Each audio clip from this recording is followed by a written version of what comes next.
ونعوذ بالله من شرور أنفسنا ومن سيئات أعمالنا من يهده الله فلا مضل له ومن يضلله فلا هادي له وأشهد أن لا إله إلا الله وأشهد أن محمدا عبده ورسوله أما بعد فقد قال الله تعالى في كلامه المجيد والفرقان الحميد فأعوذ بالله من الشيطان الرجيم بسم الله الرحمن الرحيم أولا يرون أنهم يفتنون في كل عام مرة أو مرتين ثم لا يتوبون ولا هم يذكرون. تعریف صلی اللہ رب العالمین کے لیے جو یک و تنہا اس کائنات کا خالق و مالک ہے. انگنت بے شمار درود و سلام سب سے آخری نبی احمد مجتبی محمد مصطفیٰ صلی اللہ علیہ وسلم کی ذات گرامی پر. اللہم صلی علی محمد وعلی آل محمد کما صلیت علی ابراہیم وعلی آل ابراہیم انکا حمید مجید. اللہم بارک علی محمد وعلی آل محمد کما بارکت علی ابراہیم وعلی آل ابراہیم انکا حمید مجید. رب اشرح لی صدری ویسر لی امری واحلل عقدۃ من لسانی یفقہوا قولی. ربی زدنی علما ربی زدنی علما ربی زدنی علما. آج کے اس خطبہ جمعہ میں عنوان جو آپ کے سامنے رکھنا ہے وہ ہے حالات حاضرہ اور مسلمانوں کی ذمہ داریاں. حالات حاضرہ موجودہ وقت اور وہ دور جو ساری امت کے اوپر چل رہا ہے. عام طور پر تو پوری دنیا میں ایک لمبے وقت سے مسلمانوں کے خلاف حالات کو بدلا جا رہا ہے، پر بالخصوص ہمارے اس ملک میں بیتے کچھ مہینوں میں ہم نے دیکھا کہ دوبارہ نفرت کے ماحول کو عام کیا جا رہا ہے، جس کا مقصد کچھ لوگوں کو خوف میں ڈالنا، اقلیتوں کو ڈر میں ڈالنا کہ اب آپ اپنے حق کے لیے آواز بھی نہیں اٹھا سکتے. اگر آپ اپنے حق کے لیے بھی بولیں گے تو آپ ہی کو مجرم بنا دیا جائے گا. جو ہم سب میڈیا میں، پرنٹ میڈیا، الیکٹرانک میڈیا میں کھلے طور پر دیکھ رہے ہیں کہ مظلوم ہی کو ظالم بنا کر پیش کیا جا رہا ہے. چاروں طرف ظلم کا ماحول بنایا جا رہا ہے.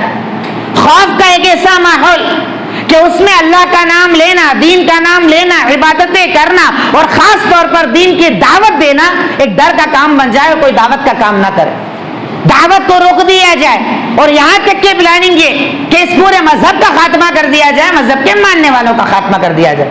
جبکہ الحمدللہ ہم اس بات پر ایمان رکھتے ہیں کہ واللہ متم نورہ ولو کرہ الکافرون، کہ اللہ رب العالمین اس کے نور کو مکمل کرنے والا ہے، چاہے کافر ناپسند کرے. کسی کے پسند کرنے نہ کرنے سے فرق نہیں پڑتا، ہوتا وہ ہے جو اللہ رب العالمین چاہتا ہے. طاقت، قوت، اختیار، ہر کچھ صرف اللہ رب العالمین کا ہے، اس کے سوا کوئی طاقت اور قوت رکھنے والا نہیں ہے.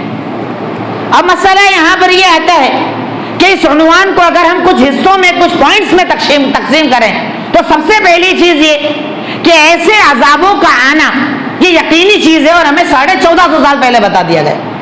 اللہ تعالیٰ نے دو جگہ ارشاد فرمایا، ایک جگہ سورہ روم میں، دوسرا سورہ توبہ میں. پہلے ارشاد فرمایا ظہر الفساد فی البر والبحر بما کسبت ایدی الناس لیذیقہم بعض الذی عملوا لعلہم یرجعون، کہ اس زمین پر، سمندر میں، خشکی میں، سب جگہ فساد عام ہو گیا، انتشار عام ہو گیا، جھگڑے لڑائی عام ہو گئے. اور اس کی وجہ کیا ہے؟ تمہارے اپنے عمل، تمہاری اپنی کوتاہیاں، تمہارے اپنے گناہ.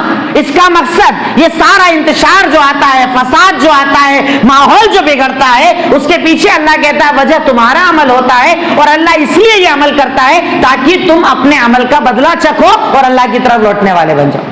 جب بھی حالات بگڑے، آپ کے خلاف ظالم طاقتور ہو جائے، قوتیں بڑھ جائیں، ان کی طاقتیں بڑھ جائیں، آپ اپنے آپ کو کمزور محسوس کریں، تو آپ کے پاس ایک ہی علاج ہے، لعلہم یرجعون، اللہ کی طرف لوٹیں، اللہ کی طرف لوٹا جائے، اس رب العالمین کی طرف لوٹا جائے جو آسمان زمین کا بنانے والا، چاند ستاروں کا چلانے والا، زندگی موت کا اختیار رکھنے والا، کن فیکن پر فیصلے کرنے والا.